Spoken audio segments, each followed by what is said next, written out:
Good morning, good evening, or good afternoon, and welcome to the Across the Pitch Before Party. My name is Phil Kennedy, and I'm here with Tony Robinson, and I guess it's safe to say Elvis is not quite yet in the building. Well, you could say that. Yes, you could. You could. This is it's going to be an interesting. Oh, by the way, before we get into that, how are you today, Phil? I'm doing well. How about yourself, Tony? Well, I'm actually knackered. I've shoveled snow for four times in the last 24 hours, and but other than that, I'm rested up, ready to go, and looking forward to this interview. And it's an interesting one in the fact that he's only been with us for 3 weeks, Aaron. I think we've got a lot to talk about. As you well know, it's going to come up about the singer and how he deals with the references to that, and also he's got a rather famous father. He comes from good pedigree, so I think we'll dig into that a little bit and recognize that, and then we'll go into his short time with Stanley and that. But you've got some stuff from Peter, I guess. Yeah, Peter's Corner is fairly extensive, and really excited because he has really, like you said, he's only been with the club for about 3 weeks. But he's made an immediate impact. I mean, he scored twice in the Lincoln match, and then his impact against Borum. I mean, this is something that we'll talk about. I noticed that in the first Borum match, it was kind of as soon as he left the pitch, we conceded a goal. In the second Borum match, as soon as he came on, was when Sean Wally was able to win that penalty. So, I mean, I think what we're seeing is the importance of just having that true striker on the pitch. And I think that, Stanley has certainly had more than its fair share of bad luck at the striker position, and it really looked like it was going to be more of the same with him coming in and getting his foot injury in what was just his third match with the club. We were all kind of fearing that it might be a break. Luckily, it wasn't. It just turned out to be a bad bruise, and he already did return for the overtime. And we'll get an update on that from him. And the other thing that I'm it's sort of an interesting is that the fans have really taken to him in this short time. And is it because of the sudden impact at Lincoln, or is it the fact that there's a relief from the fan base that we've got a striker in that's doing the job of a striker? So that'd be interesting to get his take on something like that, because as I say, the fans have really are really behind him, and so quickly, and he's had such an impact. And for a new player coming in, I can't recall somebody having as big an impact in that short of time for quite a while.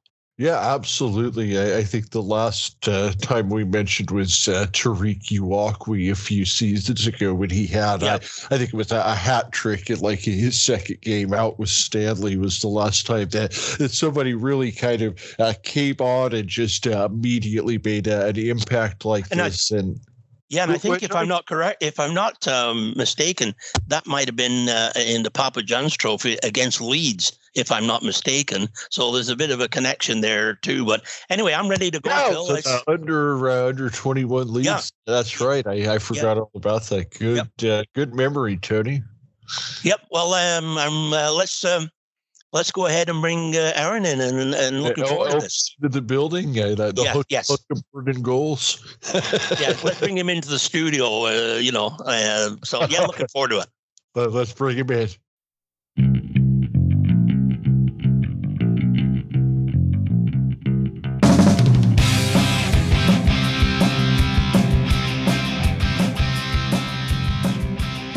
Good morning, good evening, or good afternoon, and welcome to an extra special edition of Across the Pitch.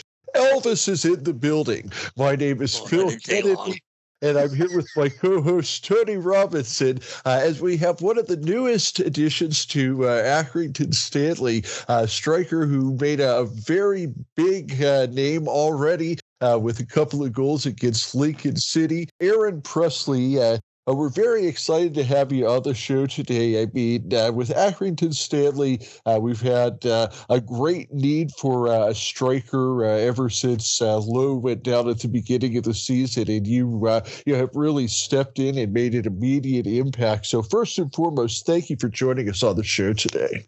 No, it's a pleasure. Great to be here. Thank you for having me. Aaron, it's Tony here over in Toronto, and just want to thank you for joining us. And this is probably it's a little different for us in the fact that you've only been with the club 3 weeks, and we've been fortunate enough to get you on the show. So you're the part of the program talking about your Stanley career. Will be pretty in depth because we've got 3 weeks of work to go over. But first of all, just wanted to congratulate you guys on the win on Tuesday. How did you feel, or the lads feel in the change rooms afterwards? What was the emotion like? I think it was such an important game for the club. So, after the game, the boys were delighted. Obviously, a bit tired as well because 120 minutes of football is a lot, especially in such a packed season. So, I think the boys were tired, but they put in a real good shift. And obviously I came on in extra time to try and help out. So, I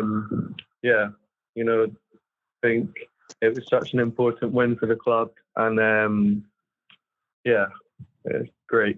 Yeah, to obviously have Leeds on Saturday live on the TV, and exciting. It was almost a historic win, really, when you and it was a tough match. They were a good side, well organized, well coached, and tried to hit you guys on the counter. First, I know it was touch and go whether you would play or not, and you turned up really to almost play a full half of football. How is the foot? How are you feeling? I feel good. I feel ready to go on Saturday.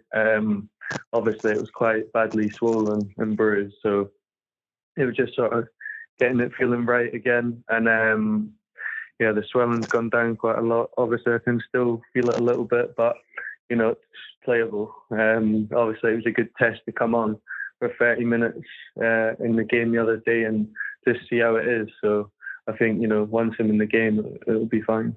One thing that I had noticed is it wasn't too long after you came into the match that Sean Whalley was able to win that penalty kick that ultimately was the deciding goal. And I just wanted to ask, how have you and Sean been able to start working together? Have you been able to quickly be able to kind of form a bond up front? I think, Sean is very experienced, and even he's probably playing out of position. Since I've come in, I've linked up really well with Sean. He's an intelligent player and, got really good quality. So I think he's really good to have beside me, obviously an experienced head, to teach me things. And, throughout the game, we're always communicating. And he's helped me a lot since I've come in. That's got to be a big thing to have someone with that much experience. I'm sure that it's almost kind of like having another coach playing next to you in some ways. Yeah, for sure. I think, obviously he's played a lot of games this season as well. So, he's kept himself in really good condition. I think it's something I can take from him, all his experiences, and he can sort of teach me a few things, I guess. Well, I noticed in the Bristol match that I thought I could see there was that chemistry seemed to be there, and you seemed to be sort of connecting rather, which I thought was for the short time, and I think that was your second match. I thought the sign some good signs there. And how impressed are you with him at 35 and the pace he's still got? Yeah, you seen it yesterday. Driving at players, able to change direction quickly. For 35 is unbelievable. Credit to him. and keeping himself in that condition. So yeah. I think sure hate to know where Stanley would be this season if we hadn't brought him in. He's just been a huge signing for the club for sure. Yeah, I think he's definitely up in there with there's other players, but he's certainly in the running or the mention conversation for Player of the Year so far because of his contribution. But I think before we get into more on the Stanley part of it, Phil and Aaron, I wanted to ask.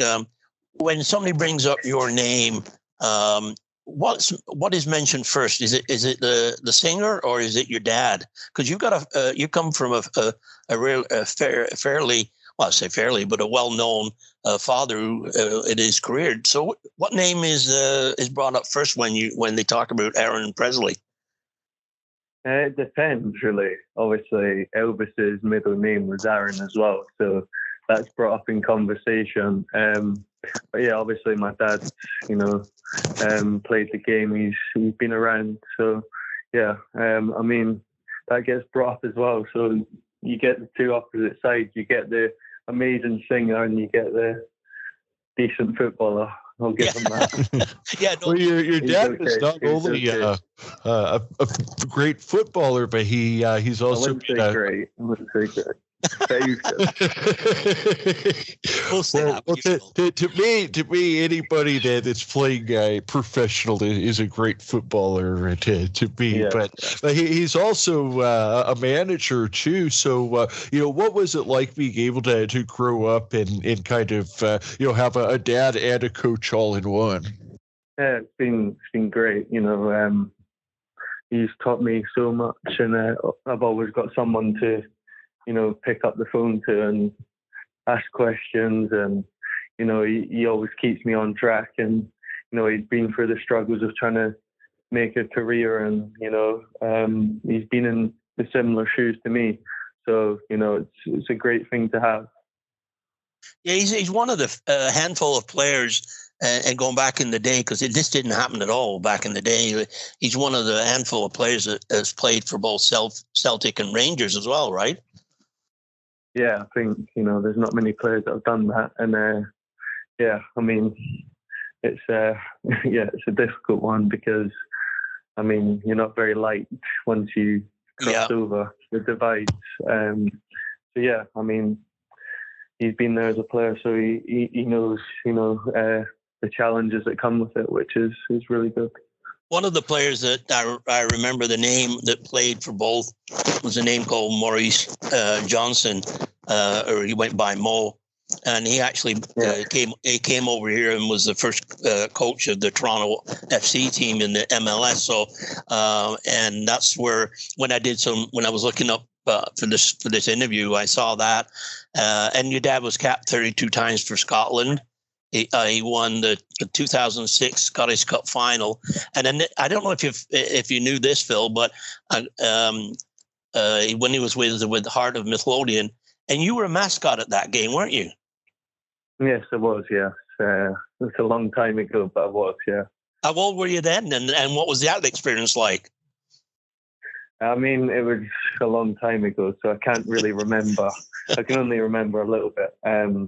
But looking back now, it's amazing. Walking out with your dad at the Scottish Cup final is a great memory, I guess, and great pictures to look back on.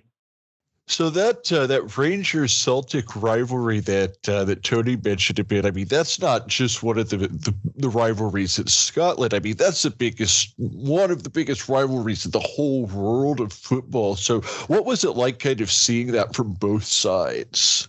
I mean, I didn't really see it from both sides in terms of I wasn't even born when he was at Rangers, but when he was at Celtic, obviously it's a lot of pressure, I think, that comes with both teams. And, when you live in Scotland, it's pretty full on, I think. And, I didn't really see it firsthand in terms of the experience of both sides. But, yeah, I mean, it is tough when there's so many different supporters. So, and he's crossed over from Celtic to Rangers. So I think there was maybe a little bit of hatred at the time towards him. But, I didn't experience it firsthand.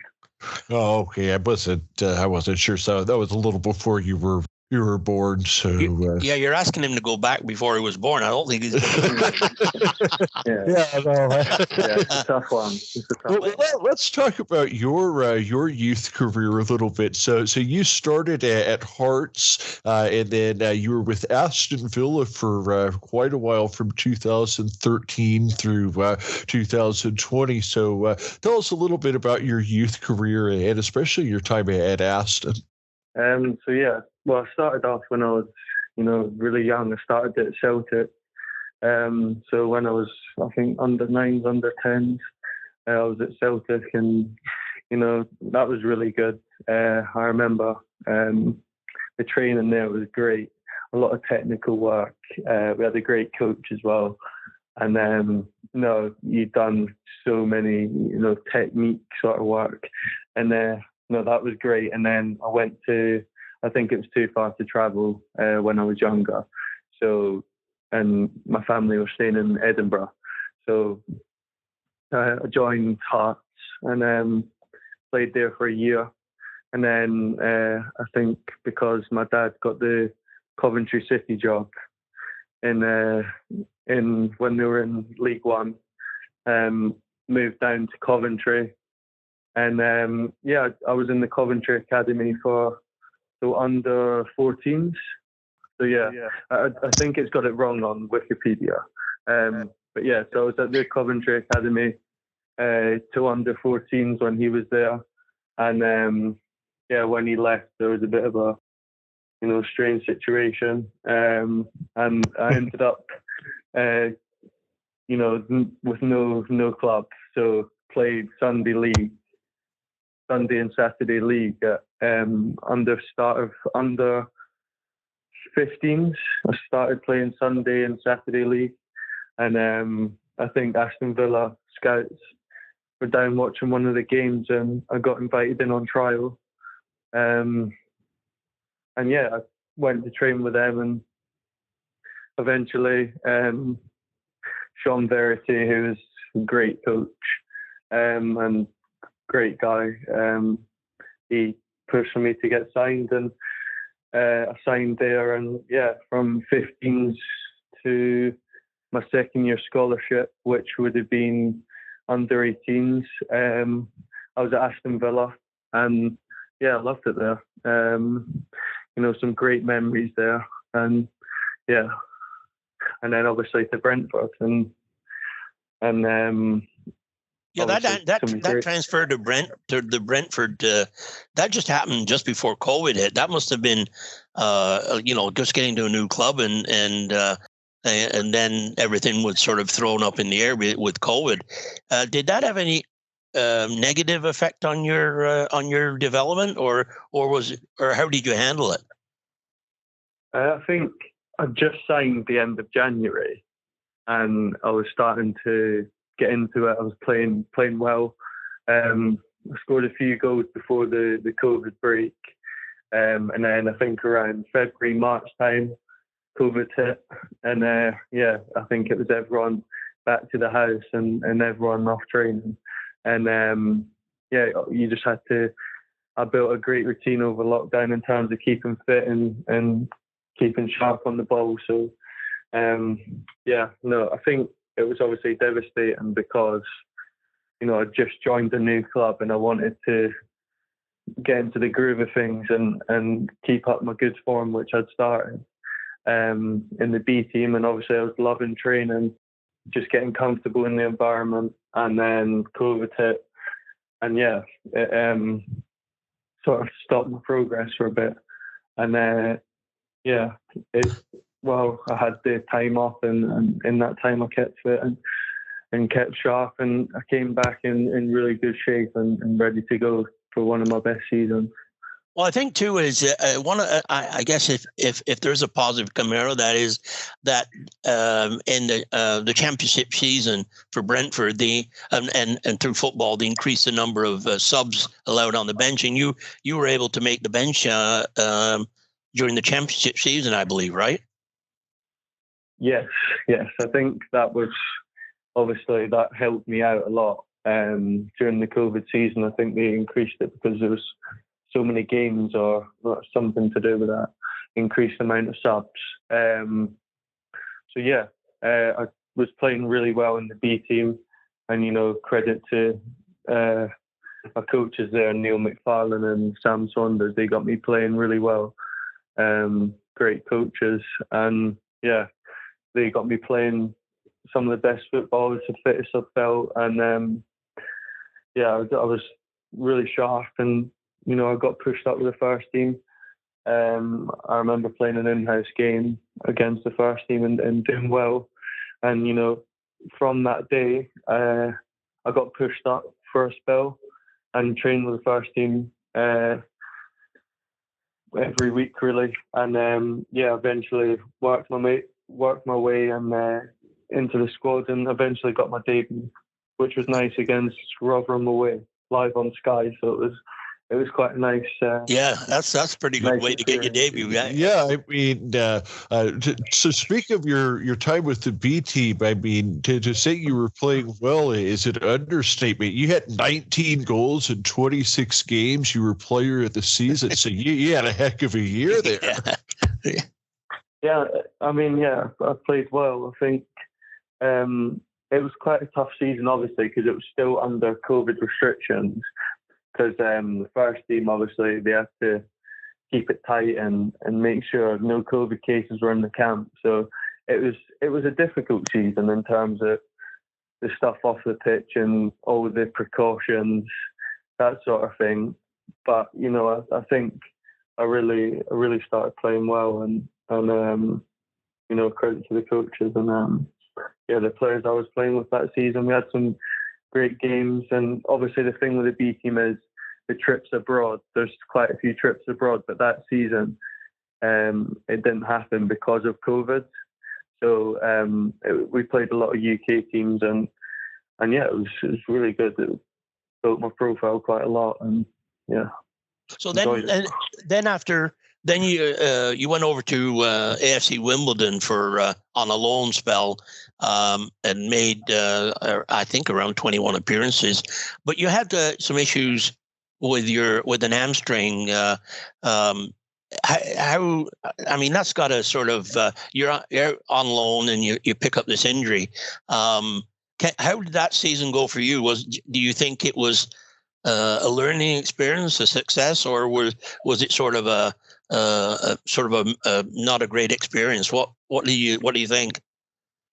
No, I loved it. I did. I really enjoyed it. I think, especially when you go from B team football into proper competitive. I'm not saying every game doesn't matter at the B team, but it's not the same sense of achievement really when you go into league football.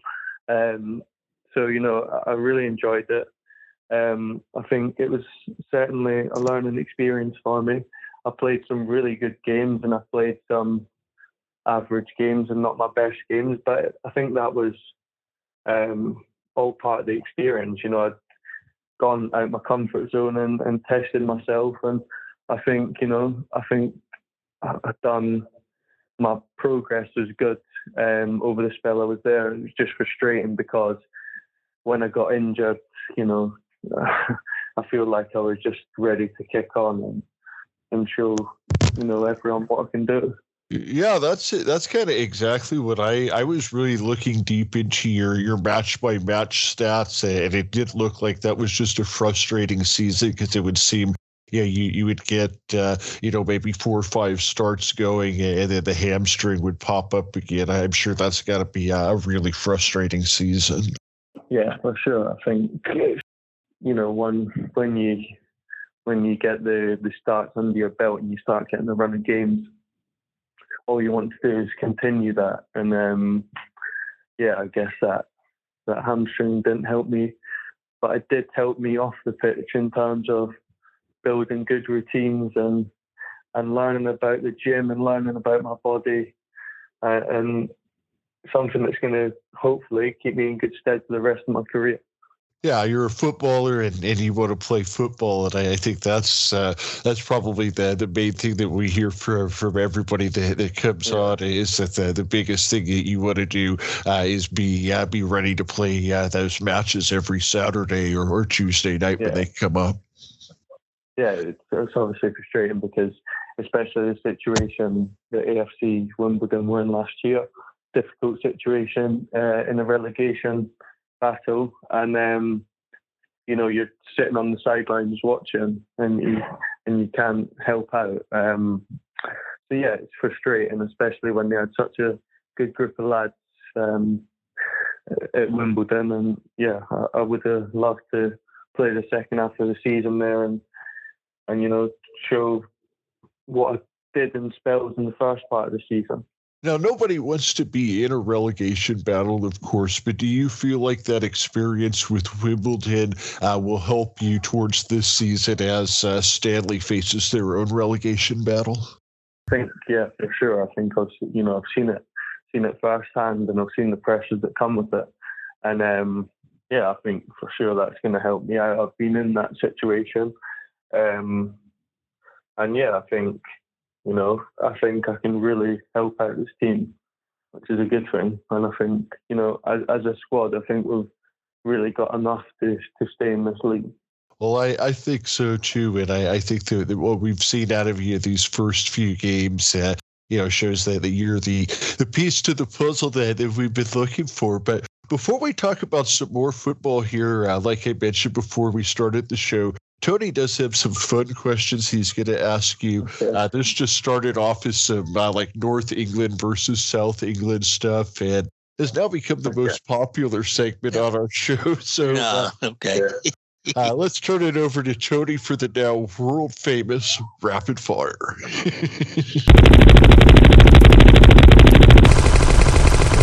Thank you, Phil, as always. Just some sort of unrelated football questions here, really. Would you prefer, with your fish and chips, mushy or garden peas? Mushy. Red or brown sauce on your bacon sandwich? Red. Would you prefer haggis or black pudding? I've got to say haggis. I've actually tried it and I've enjoyed it. I like both of them, actually. Yeah, it's nice. Yeah, I like both of them. Yeah. Would you prefer curry or gravy on your chips? Curry. Do you have a favorite band or musician? Paolo Nutini. You heard of them, Phil? I can't say. I'm sorry. What was it? One more time. It's a Scottish singer. Sorry. I apologize. I said a band. So no, I'm. Okay. Yeah. I mean, I don't. I can't say that I know a whole lot of Scottish music. So probably. It's not really Scottish music. He's just a Scottish singer, but he's quite well known. So I thought you might know him. I know Simple Minds. I know Simple Minds and the Proclaimers, but I'm pretty limited on the rest of. I'm not that well educated. But do you have a hobby outside of football? Anything that you like to relax doing? I've started learning the guitar now, so yeah, I've got a few. Excellent. Yeah. That's a fun instrument. I've tried to learn the guitar, but I have these weird kind of bent pinkies that makes it almost impossible. I know it's very frustrating. Very frustrating. Yeah. Okay. Did you have a club that you followed growing up, like your main team? Or? Honestly, I just followed my dad's team. So right. Everyone asks me this, and I don't know what to say because I've not. It's a bit strange, but I've not got a team that I really support. Your favorite takeaway? Favorite takeaway? I like sushi. Okay. Yeah, I know. What about you, Phil? Do you like sushi? No, I actually don't even like cooked fish. You know. There you go. Do you have any pre-match superstitions that you routine or something you do before you play a match? No. None. It seems to be more that don't have any than do have some. Yeah. Right? Yeah. I mean, I don't want to start getting into that because, I mean, if you forget to do something, it starts playing on your mind. I mean, the stuff like I sometimes carry a little bracelet with me to a game, but that's about it. That's it. Yeah. I think it's more of an old school thing, maybe. I think it seems like maybe some of the veterans will have a superstition. Well, I don't know. Doug Tharm's not that. He's still a young lad, and he's got. That's true. Yeah, he's got one there that's that he does before a match. One of these questions, I know the answer to it, but I had it down here. This is what we've asked people in the past: is who's had the most influence in your career? And I'm assuming that would be your father, but is there somebody else that you that sort of helped you along the way that sticks out?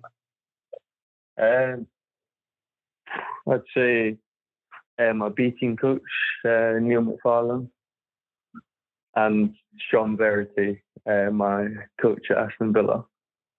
Okay. Outside, and you can answer your dad to this question. Who's your favorite player growing up? Ronaldo. Oh, okay, very good. Well, that's a good choice. That's a good choice. Do you know anything about North American sports? If I ask you a question about North American sports, what's your take on any sports you follow? No? Yeah, not a clue. Not a clue. Scratch that question, Phil. There. I'm done. Back to you, Phil. Thanks for doing that, Aaron. Thank you. Good sport. That's fine. Yeah, absolutely. And now we're going to get back to football questions. But before we get back to our questions, we do have what's called Peter's Corner.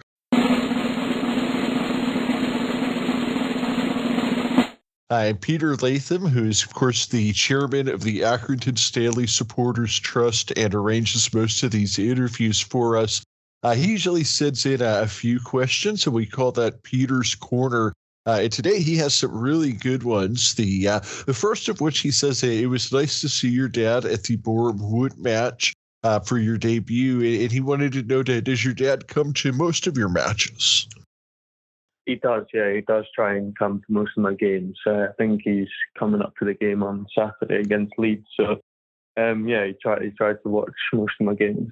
And if he doesn't watch it live, he'll try and watch it either on iFollow or after the game. Yeah, iFollow is our lifeline to the world over here. So going back to Peter's next question, what's the best goal that you have ever scored? Oh, I don't really score it, but he's not putting you on the spot or anything. No, that's I don't like scoring spectacular goals, I've got to say. Best goal. I've not scored any amazing goals. I guess you could say that. I've got to say the one against Lincoln then. Okay, the one that the pass from Dan Martin. I'll say that one. That was a heck of a pass. Yeah. Not only that. I think we should recognize that there was about 12 or 13, 14 passes that came that led to that pass, and then he found the lane. And that is you look at that as a team goal, but it was certainly a great finish. I was going to say that your answer to the best goal could have you haven't scored it yet, but I've not. The one that you're going to score against Leeds on Saturday. Yeah, let's hope so. That would be nice. That's very nice. Yeah, we're really looking forward to that match. I'll tell you, it's an exciting time to be a Stanley fan. It really is. It certainly is. It'll be a great game. Let's hope we can put our imprint on the game as well. So yeah. And Peter's next question is actually about the fans and how the fans have taken to you. He basically said that after the goals against the Lincoln games, you've been immediately accepted into the Stanley family and have become a fan favorite. I know that speaking for myself and certainly Tony, you're definitely a fan favorite of ours already. So What's it like to just be able to jump in and immediately get so much support from the fans? Yeah, it's unbelievable. I think, after the Lincoln game or during the Lincoln game, they had a song going for me, which was pretty good, even though I'd only played a game before that. And, to be accepted by the fans is unbelievable. And the support is great. And especially, against Bournemouth the other night, they didn't stop singing. And yeah, they're a credit to themselves. Credit to the Clayton Inn for sure. Yeah. So 2 more questions here from Peter. He's wanting to know, as an ex-prolific striker, do you feel like John Coleman is an ideal manager to help you be able to further your game? Yeah, for sure. I think, John and the gaffer and Jimmy, both being strikers and they can help me out massively. And that was, one of the things that really attracted me to the club was, the experience that John's had as a striker and a similar striker to me. So yeah, I think he can help me out a lot and give me some of the stuff that he had when he played. So I'm excited to continue working with the staff and keep getting better. That is really something that we hear from so many of the loan players that come in, or so many guys that signed with Stanley, is that John Coleman is part of the reason that you want to come to the club, just because you know that you're going to get top-notch tutelage. I mean, not just him, but also Jimmy Bell, John Doolin, the whole staff. It really doesn't get any better in terms of learning than to learn from those guys, does it? No, for sure. I think I met the manager before I signed, and I came away from the meeting thinking, yeah, I want to sign for the club. So, I think he's a great personality and a great influence on the team, and especially me as a striker. I think he understands the responsibilities that I've got, and he knows what it's like to be in my situation on the pitch. With this, the obviously coming in on loan, and how does that progress start, and how did it come about? Coming to Accrington.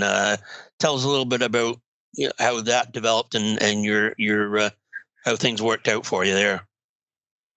I think probably before I signed for AFC, or I think it was around that time, the gaffer I think was interested. But it was because I was staying down. My house was so close to Wimbledon. It was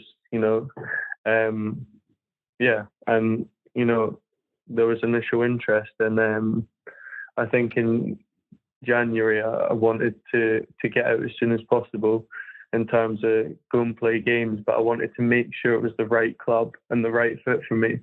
And it says something when a year ago or over a year ago, the club was interested, and they came back in again. So it shows that they really do want me, and they really want me to play. And obviously met the manager. It was a no-brainer, and seeing the fans and the atmosphere in the club, I think it's a great decision. So I'm loving it so far. Did with you coming in? I mean, you knew the situation obviously coming in, that they were all the strikers had, basically they were playing Tommy Lee out of position, and who's done a great job and is a great asset to the team. He's done a really good job. Good job. He's got lots of talent. He's going to go places. Did coming into a situation where that you're thrown right into it because you're a striker and the strikers are injured, did that put any sense of pressure on you, or did you just embrace that and want to show everybody what you could do? I think especially because I was injured for nearly a year, I sort of missed the pressure of playing. And sometimes when you play, you want a break from that. But when you miss a long time, you sort of crave it a little bit again. And and I enjoy going into the deep end and trying to show what I can do. I think that's what's going to really develop me as a player, really going out of my comfort zone and just testing myself, enjoy testing myself. And I think that really helped, that I got chucked straight in. And you're just judged straight from there. And, I think I've made a good impression, but there's a long, long way to go. I think I've played two or three, 2.5 good games. And that's nothing in a season. That you've got to play. We've got to play another 20 good games. So I don't want to get carried away about having two or three good performances. I need to keep that up for the rest of the season, and hopefully the manager, Jimmy, John, all the staff can help me do that, and certainly the players behind are doing a great job at allowing me to play them 2 or 3 good games. Well, I think when you look at the fixture list in February, including the semi-final for the Papa John, there's 7 matches. So I mean, you're playing twice a week, so that's going to be a real test, not only for yourself but for the rest of the team. And I think the mood really has got to be good in the camp, really, to going into that month after the last 2 or 3 matches where you've, except outside that 20-30 minutes at Barnsley, you guys have been playing some decent football. So the mood must be positive going into February. Yeah, I think there's a lot of exciting games. I think a lot of key games as well for us. I think the league football is really important. We got, I think, 3 massive fixtures coming up in the league with teams close to us that we really need to pick up points. And I think the boys know that in the dressing room. And the manager is, emphasised that these cup games are nice and we want to progress and we want to give a all. But the league is really important, and we need to make sure we're not in that relegation zone at the end of the season. Well, I think,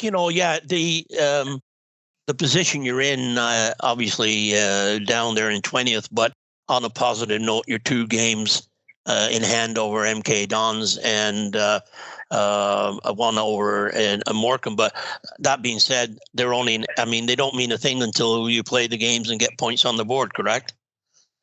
Yeah, I think sometimes you end up looking at the fixtures and saying, yeah, we'll pick up points there, and it doesn't work like that. You just need to take, I know it's cliche, but you literally need to take every game as it comes, and just make sure in that game you're fully on it. And I think if we are for the rest of the season, then we'll certainly pick up points, because we've got really good characters in our team and really good players to get us out of the situation.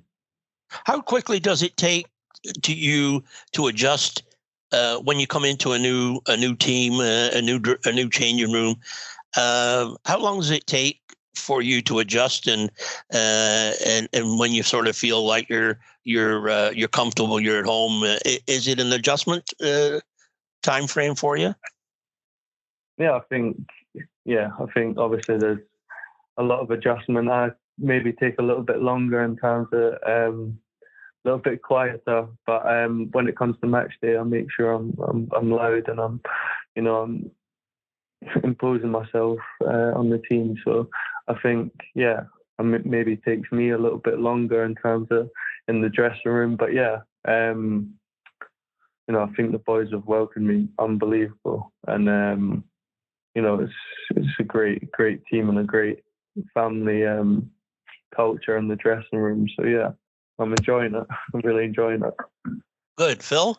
Yeah, and this is one other question that we had from Peter, and he had said, right now, at least until others are able to come back, you're the lone target man holding things up front. Is that your preferred role, or do you like to be part of a 2-headed striker up front? I think I like playing the 2. I think majority of the time I've played in the 1. Past clubs. But I really like playing the 2, especially with someone like Sean, someone like Tommy, someone that can work off me, and read, is intelligent enough to read, what I'm going to do and where I'm going to flick it. And I think, in the two, certainly with these types of players, I think, I can be better. And so, do you feel like the team can take the success that they're having in the Papa John's Trophy and the FA Cup and translate that into league play? Do you think that's going to help you guys get some momentum going in the league? Yeah, I think every game you win as a football team, you gain confidence, and especially in the dressing room, when you win a game and you feel that good feeling, you want to feel it again. And I think that's really important. I think to try and keep the cup run and the cup wins and the success into league football and take that good feeling as we've had as a team into league football. Well, I think this Saturday, and I mean, when you look at the history of the club, it's only the fourth time in the club's history they've played in the fourth round. And I mean, what's it mean to a player like yourself to play in the FA Cup and to play in the fourth round against a Premier League team? That's got to be a special occasion, but not one that sort of overhauls you, so that you're not sort of going in there and say, "Oh, I'm playing Leeds," and you get nervous. You got to go in there with confidence, I guess. Yeah, I think it's the opposite situation to what we were in against Boreham Wood. We were expected to win, and we felt the pressure of having to win. And maybe at times you could see that in the performance. But now it's switched around, and Leeds really have got to win, and they've got all the pressure on them. So it's just for us to go out and try and impose our game and make it difficult for them. Of course, we know they're going to be a really good side. They're in the best league in the world, and they've got some amazing players. But they're not superheroes. We can certainly impose our game on them. And I mean, if we're all on it and we have a bit of luck, maybe we might get a decent result. So, I mean, you've always got that hope in the FA Cup. It's an amazing trophy. It's been so many upsets over the years, and you just hope that one upset is you. So I mean, there's no reason why not. I mean, it's as John Coleman has said in the past, you get on that pitch, it's 11 versus 11, and you've earned the right to be there. And if they come in and like you say, the pressure's on them. If they come in and take you guys lightly, that could cost them. And we're looking forward to it. Unfortunately, I'm not sure iFollow picks up the FA Cup. So, I mean, the match against Boreham, I had to listen to Dan Jewell to get the game. I believe that the FA Cup by the fourth round, all of those are on ESPN here in the States. So I get to see that at least. But the one thing I did want to ask you real quick is, as a player, how big of a deal is that for you to be able to go out there and line up against a Premier League club face-to-face on the pitch? Yeah, it's nice to test yourself as a player. I think, obviously, there's still some good teams in League One. But, going up against a Premier League club and in such a good occasion, it's something that's, beneficial to every player. And, a chance to sort of make a name for yourself, and maybe you can be the man to score the goal or do something in the game to upset Leeds. So you've always got that hope, and I think it's really exciting for us as a team to go into that game away from league football and really try and make a mark. Yeah, I think the two matches that really are going to be quite an atmosphere, and as far as attendance-wise too, might be the two biggest crowds, are actually outside the league play, with this Saturday against Leeds, and then in February, even with the Tuesday night match in the semi-finals of the Papa John, the Bolton coming in, and obviously Bolton's close by to Accrington, and they have an ex-Stanley striker on their books. That's going to be a hopping too. So I mean, they're important for the club off the pitch, but they're also important for the players.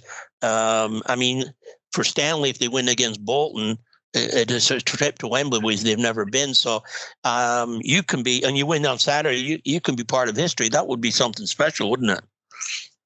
Yeah, it'd be unbelievable. I think since I've joined, we've had obviously Boreham Wood, FA Cup, and the Papa John's game against Lincoln, and now we've got one game to win to get to Wembley, and it's such a good game to look forward to. And I think if we can put a good performance in, it'd be great to be at Wembley this year. It'd be such a good occasion, especially for all the fans and the players, and it's a lifetime memory. Yeah, it's going to look good on your CV if you could you win those two matches and help the team survive. So I think there's a great opportunity for you in your career, and we thank you for choosing to come to Stanley, because so far you've made an impression, and we're quite confident that you will continue to do so. And on behalf of Phil and myself, just want to say thanks for coming to Stanley and what you've done so far, and continue success for the rest of the season, and also wherever your career takes you, at Brentford or wherever. So we wish you all the best, and thanks for doing this. No, I'm loving it, and also I want to feel part of the Accrington sort of community. I don't want to be sort of seen as a lone player, like a Premier League lone player coming down to Accrington. I want to feel part of the community, and I see myself as one of the players, not from a different club, but from Accrington, and I think that's really important. Yeah, I think the fans has accepted you. You got a song already, so you're doing quite well there. So as I say, all the best to you, Aaron. Thank you so much for having me.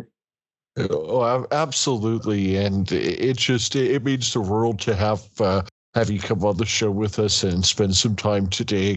And like Tony said, we wish you success not only for the rest of this season with Accrington, but for the rest of your career, whether that be with Brentford or wherever it takes you. We want to see you scoring lots of goals, going forward. And we really appreciate the commitment that you have to the Accrington club, that you feel that you want to be a part of the community, because that's what makes me want to root for Accrington Stanley from 5,000 miles away. It's just the way that the club is such an important part of the community, and that the way that the fans interact with the club. It's just something special from someone who comes from a city of 2 million people. To look at a place like Accrington and see how important the club is to the town. It's just it's something special, and it's something special to be a part of, and we're very happy to have you be a part of it, and wish you lots of luck with the matches upcoming. Yep. Great. Thank you, guys. Thanks. I appreciate that. Well, absolutely. And we like to finish up with an on Stanley on. So I'm going to count to 3. 1, 2, 3. On Stanley on. Cheers, Aaron. Thank you very much. Cheers. See you. Bye.